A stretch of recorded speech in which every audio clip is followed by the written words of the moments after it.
Hi, you're listening to The Advantage Podcast with me, John Kenworthy.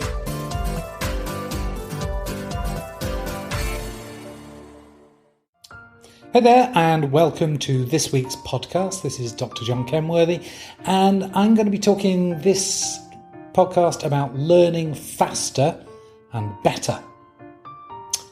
My mum would often tell me, all will be well in the morning. For her, it was just experience and age-old wisdom. All will be well in the morning. And things always were better in the morning. Somehow, all the clutter and stress and worry, while not gone altogether, was at least more manageable. As I slept, my brain was free to sort through the problem, process it entirely, and put it in a suitable place close to a similar experience in memory. I had learned how to resolve whatever the issue was. And more often than not, it didn't even need addressing anyway. So in this podcast, I'm going to be talking about how taking a break improves future learning. And it's akin to my mum's advice, which was essentially sleep on the problem, so that your memories can be reprocessed, consolidated, and shaped for better or faster retrieval. Taking a learning break gives your brain time and the space it needs to reprocess. And there's a paper published in Psychological Science in the Public Interest, and it's evaluated 10 techniques for improving learning, ranging from mnemonics to highlighting. And it shows in there that taking a break in learning, or distributed practice to give it its scientific title, is more effective than any of the other 9 techniques that I usually believed to be better at consolidating and improving learning. And now there's compelling new evidence from the University of Texas at Austin, recently published in the National Academy of Sciences, that supports the idea that study breaks improve later learning. See, when we take a break from learning, our brain can process all the information. But how much is the right amount for studying, and how long for a break? I've been researching this for some time now, and unsurprisingly, the results are inconclusive. However, there does appear to be a general reduction in the active learning time for younger people. See, typically I found that baby boomers, my own generation, study well and learn well over a 25-minute period of almost continuous study. That is, they needed a learning consolidation break at 25 minutes, needing a 15-minute break. Gen Xers, it's around 20 minutes of intensive learning, needing an average 13-minute break. Gen Y drops to about 12 minutes of intensive learning with a 6-minute break, and then Gen IY, or the iPad generation, around 4 minutes, just 4 minutes, but with only a 2-minute break. All of this is in a non-academic learning situation, by the way. It's tested for learning retention 24 hours after the learning event, and then again 21 days later.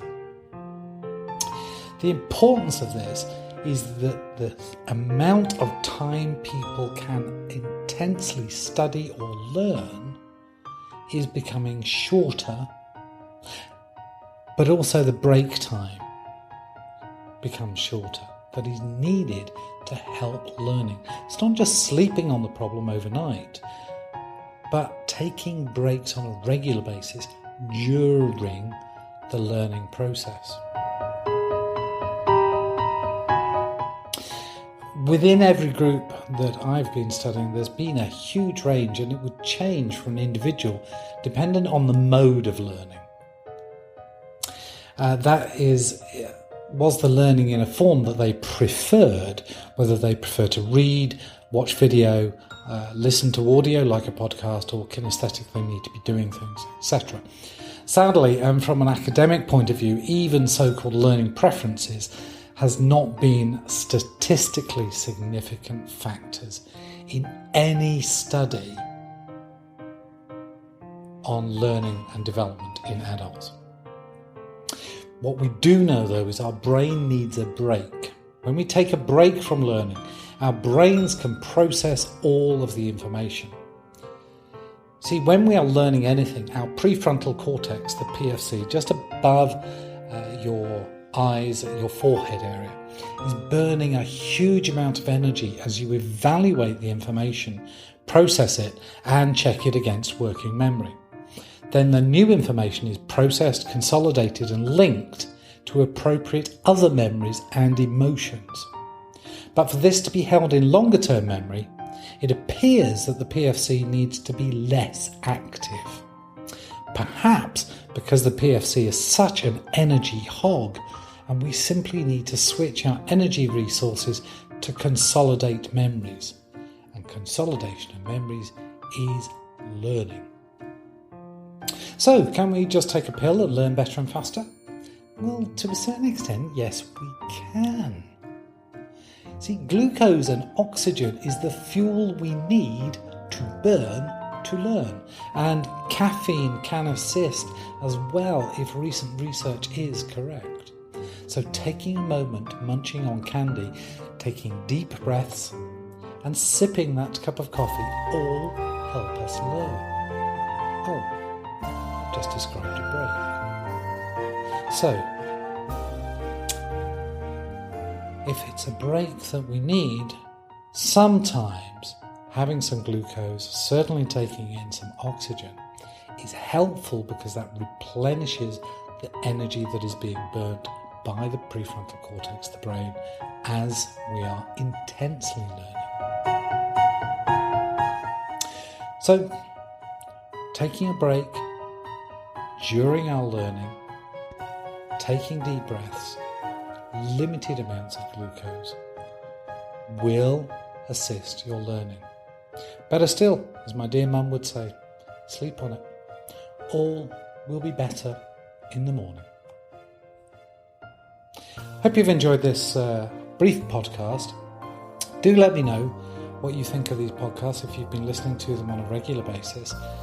Let me know topics that you'd like me to cover or any feedback that you've got and your testimonies about how you're using the learning would be greatly appreciated. Just drop over to the podcast page at celsim.com. Leave your comments in the comments area or drop me a note.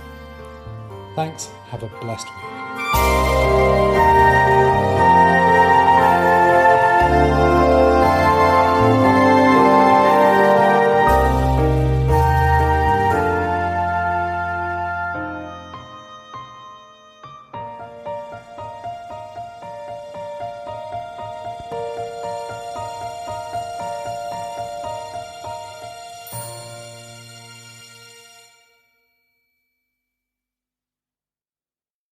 You've been listening to the Advantage podcast with me, John Cameron.